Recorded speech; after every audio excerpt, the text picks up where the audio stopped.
Shalom, selamat pagi untuk kita semua. Kita akan membahas firman Tuhan yang menjadi epistel untuk kita minggu, yaitu di minggu depan. Tapi sebelum kita membaca firman Tuhan, mari kita berdoa. Kami bersyukur ya Bapa, untuk hari ini Tuhan masih memberkati kami melalui kebenaran firman Tuhan. Terima kasih Bapa, terangi hati dan pikiran kami, supaya kami boleh mengerti kebenaran firman-Mu. Dalam Kristus Yesus kami berdoa dan bersyukur. Amin. Bapak Ibu Saudara yang terkasih dalam Kristus Yesus, kita akan membahas firman Tuhan. Mari kita buka Alkitab kita dalam Keluaran 16 ayat yang ke-11 sampai ayat yang ke-18. Saya akan membacakannya, Bapak Ibu bisa mengikutinya di dalam hati. Lalu berfirmanlah Tuhan kepada Musa, "Aku telah mendengar sungut-sungut orang Israel. Katakanlah kepada mereka, pada waktu senja kamu akan makan daging, dan pada waktu pagi kamu akan kenyang makan roti. Maka kamu akan mengetahui bahwa akulah Tuhan Allahmu. Pada waktu petang, datanglah berduyun-duyun burung puyuh yang menutupi perkemahan itu. Dan pada waktu pagi, terletaklah embun sekeliling perkemahan itu. Ketika itu telah menguap, tampaklah pada permukaan padang gurun sesuatu yang halus, sesuatu yang seperti sisik, halus seperti embun beku di bumi. Ketika orang Israel melihatnya, berkatalah mereka seorang kepada yang lain, Apakah ini? Apakah ini? Sebab mereka tidak tahu apa itu. Tetapi Musa berkata kepada mereka, Inilah roti yang diberikan Tuhan kepadamu menjadi makananmu. Beginilah perintah Tuhan, pungutlah itu, tiap-tiap orang menurut keperluannya masing-masing. Kamu boleh mengambil untuk seisi kemahnya, segomer seorang, menurut jumlah jiwa. Demikianlah diperbuat orang Israel. Mereka mengumpulkan, ada yang banyak, ada yang sedikit. Ketika mereka menakarnya dengan gomer, maka orang yang mengumpulkan banyak tidak kelebihan, dan orang yang mengumpulkan sedikit tidak kekurangan. Tiap-tiap orang mengumpulkan menurut keperluannya. Di dalam kehidupan kita di dunia ini sebagai manusia, layaklah kita jika seorang manusia itu kebanyakan dan rata-rata seluruh manusia itu mengalami ketidakpuasan di dalam dirinya. Jika musim kemarau, orang-orang menginginkan ada hujan. Jika musim penghujan, orang-orang menginginkan ada matahari. Jika di waktu kelaparan, orang menginginkan makan. Di waktu kekenyangan, orang menginginkan tidak makan. Diet. Maka dari itu Bapak Ibu Saudara yang terkasih dalam Kristus Yesus, sebagai tabiat dari seorang manusia, tabiat dari manusia ini sering mengalami ketidakpuasan di dalam diri. Sering mengalami ketidakpuasan yang menyebabkan seseorang itu bersungut-sungut. Seperti contohnya pada zaman sekarang, pada masa ini, masa COVID-19, ada istilah yang dinamakan dengan PPKM, yaitu pembatasan dari pemerintah. Masyarakat bersungut-sungut kepada pemerintah. Kenapa harus ada PPKM? Apa sebenarnya di balik semua ini? Kami tidak makan, kami tidak bisa beraktivitas dengan nyaman. Demikian juga pemerintah. Mereka bersungut-sungut juga. Kalau kalian tidak mematuhi perintah, kalian tidak mematuhi aturan protokol kesehatan, kalian akan terkena COVID-19. Kalian akan mati, dan kami yang akan dihujat. Semua serba salah, semua tidak mempunyai kepuasan sendiri. Bapak Ibu Saudara yang terkasih dalam Kristus Yesus, sebagai manusia, tabiat kita ini memang sering mengalami sungut-sungut. Demikian juga yang dialami oleh orang-orang Israel. Ketika mereka berjalan di padang gurun, mereka mengalami kelaparan, kekurangan makanan, dan kekurangan pangan, kekurangan gizi. Maka dari itu mereka bersungut-sungut kepada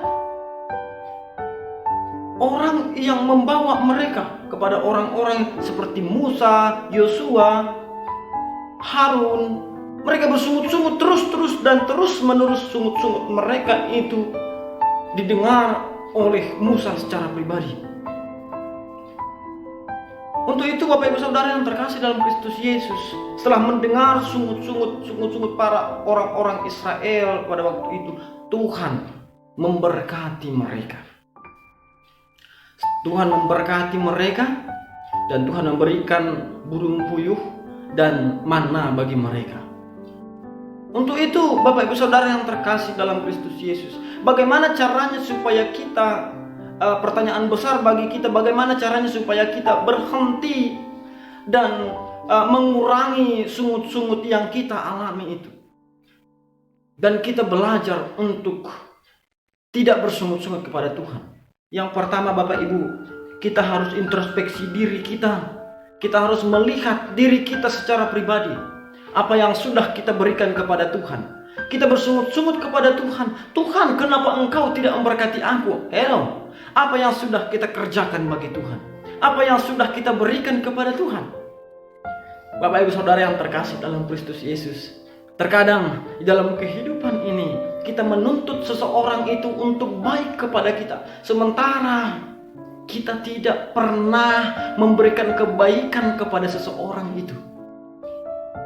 Seperti tetangga-tetangga di sekitar kita. Kita mengharapkan tetangga-tetangga kita, saudara-saudara kita memberikan kebaikan, memberikan berkat, memberikan motivasi kepada kita yang mendukung kita.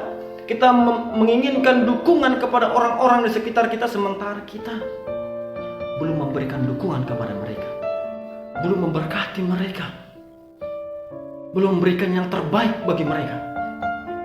Mari kita introspeksi diri. Apa yang sudah kita berikan kepada Tuhan untuk menghindarkan sungut-sungut itu, supaya kita tidak tergolong dalam bangsa yang tegar tengkuk. Ketika diberkati Tuhan, mereka diam. Ketika tidak diberkati Tuhan, mereka bersungut-sungut bahkan menghujat Tuhan. Apakah kita berada dalam kondisi tertentu atau kondisi tersebut di suatu kondisi tertentu? Bapak Ibu Saudara yang terkasih dalam Kristus Yesus, untuk itu marilah kita melihat diri kita introspeksi diri kita, apa yang sudah kita berikan kepada Tuhan. Yang berikutnya Bapak Ibu Saudara yang terkasih dalam Kristus Yesus, selain kita introspeksi diri kita, mari kita kerjakan pekerjaan yang Tuhan izinkan berada di dalam kehidupan kita, yang Tuhan percayakan kepada kita. Jika Tuhan percayakan kepada kita untuk melayani di gereja, melayanilah. Yang berikutnya, yang paling utama, Bapak Ibu Saudara yang terkasih dalam Kristus Yesus, bagaimana caranya supaya kita tidak bersungut-sungut kepada Tuhan? Belajar mengucap syukur.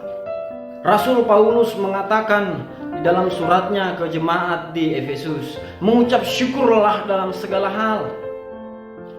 Kita diajari untuk mengucap syukur dalam segala hal, bukan dalam hal kesenangan saja. Banyak orang zaman sekarang yang mengucap syukur hanya di waktu dia senang, hanya di waktu dia happy.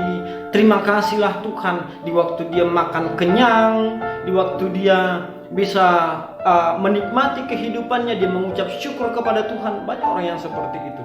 Tetapi dalam konteks itu dan teks itu, Paulus berada di dalam penjara, di dalam kesakitan, di dalam dera. Tapi Paulus mengajarkan kepada kita mengucap syukurlah dalam segala hal. Maka dari itu, untuk menghindari supaya kita tidak tergolong dalam bangsa yang tegar tengkuk, mari kita belajar untuk mengucap syukur kepada Tuhan. Tuhan, terima kasih, Tuhan telah memberikan ini, dan saya akan melakukan pekerjaan saya. Apa yang Tuhan izinkan, apa yang Tuhan percayakan untuk saya kerjakan, saya akan kerjakan. Karena itulah tugas saya, dan saya akan bersyukur kepada Tuhan karena Engkau baik bagi saya. Percayalah, Tuhan tidak akan mengizinkan kita kekurangan. Di dalam kondisi PPKM zaman sekarang, di dalam kondisi COVID-19 yang membatasi masyarakat untuk beraktivitas, untuk bekerja, percayalah, kerjakan sesuai pekerjaan. Jangan kerjakan kerjaan orang lain. Kerjakan apa yang Tuhan izinkan engkau kerjakan, maka Tuhan pasti akan memberkati kita. Amin. Bapak Ibu Saudara yang terkasih dalam Kristus Yesus, mari kita belajar bersyukur kepada Tuhan untuk menghindarkan sungut-sungut itu ada dalam kehidupan kita. Amin untuk firman Tuhan. Mari kita berdoa. Terima kasih Tuhan Yesus untuk hari ini. Tuhan masih memberkati kami melalui kebenaran firman Tuhan. Dalam Kristus Yesus, ajari kami untuk mengerjakan firman-Mu dalam kehidupan kami. Ini doa kami Bapa, kami berdoa dan bersyukur. Amin. Bapak Ibu Saudara yang terkasih, untuk mendukung channel ini, mari kita like dan subscribe channel ini supaya lebih banyak lagi orang yang diberkati dan firman Tuhan boleh tersebar di lebih luas lagi dan lebih banyak lagi orang yang mengenal Tuhan melalui kebenaran firman Tuhan. Terima kasih, Tuhan Yesus memberkati.